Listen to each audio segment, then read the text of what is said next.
So, let's talk about The Hallmarked Man.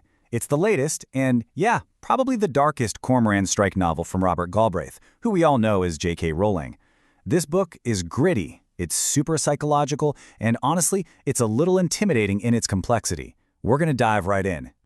And speaking of intimidating, let's just get the elephant in the room out of the way. We are talking about a book that is over 900 pages long. This isn't just a mystery, it's a marathon. So the big question we're really going to tackle here is pretty simple. Is it worth the commitment? To figure that out, we're gonna break this whole thing down. First, we'll look at the new case, spoiler-free, I promise.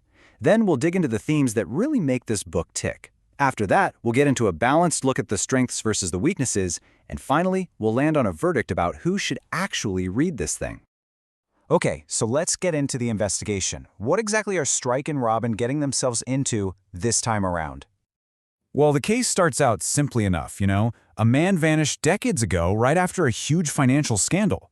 But what starts as a pretty standard cold case just completely unravels, pulling Strike and Robin into this tangled web of deception that connects the super high-stakes art world, forged identities, and some really deep-seated political corruption.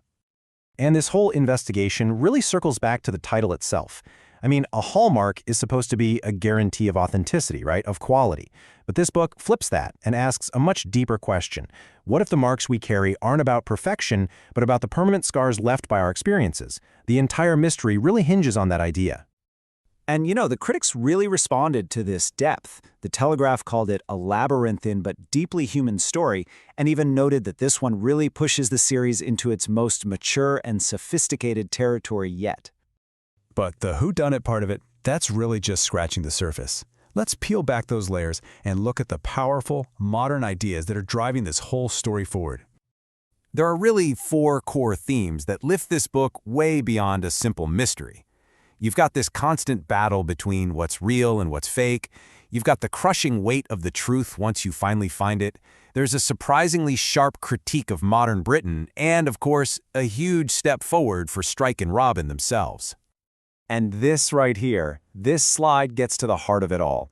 Galbraith just completely flips the meaning of a hallmark. Instead of being the seal of purity, the characters in this book are defined by the hallmarks of their damage. In a world that's so obsessed with perfect appearances, the truest mark on a person might just be their trauma.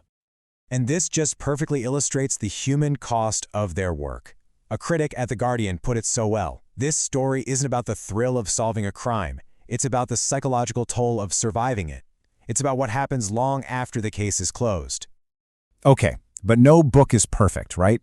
So let's get real and take a balanced look at what critics and readers have been saying, both the good and, well, the challenging parts. The praise for this book is pretty consistent. Everybody loves the psychological realism, that immersive London atmosphere, and the dialogue is just masterful. But the criticisms are just as consistent. A lot of people feel that the 900-page length is just unnecessary. The emotional tone can be relentlessly heavy, and some feel that the whole will they, won't they thing with Strike and Robin is starting to feel a little repetitive. And this quote, this really gets to the core of the debate, I think. The Times summed it up perfectly. The series has gotten darker, for sure, but it's also gotten so much richer. You gotta think of it like an endurance test. The book asks a lot from you, but the reward is a level of insight that you just don't get from an easy read. So all of that brings us to the final verdict. Taking everything into account, who should actually pick this book up and read it? And here's why this book feels so relevant right now. It's grappling with a question that feels incredibly modern. In a world where it's hard to trust our institutions, our media, even what we see online, what does it actually mean to be an honest person? There's a passage in the book that just captures this feeling perfectly. The anxiety isn't just about some counterfeit piece of art. It's about counterfeit selves. People who look perfectly polished on the outside, but are really just imitations. Like I said, this is not comfort reading. This is truth fiction. So, after all of that, we come all the way back to our original question. Should you commit the time and energy to read The Hallmarked Man? And the answer is a resounding yes. If. This book is for you if you love deep psychological crime fiction, if you're someone who craves moral complexity and really rich character depth, and if you're looking for a demanding read that delivers a huge payoff, then you should absolutely pick this up. But I'm warning you, if you want a fast-paced thriller to read at the airport, this is not it. Ultimately, The Hallmarked Man is a novel about the marks we all carry. It's a story of truth and damage that is absolutely designed to linger long after you've finished it. It might just be Rowling's richest, sharpest, and bravest work as Galbraith yet. So the final question isn't just whether you'll finish the book, but what kind of mark it's going to leave on you. Subscribe to the Timeless Tales podcast. Your stories, your time.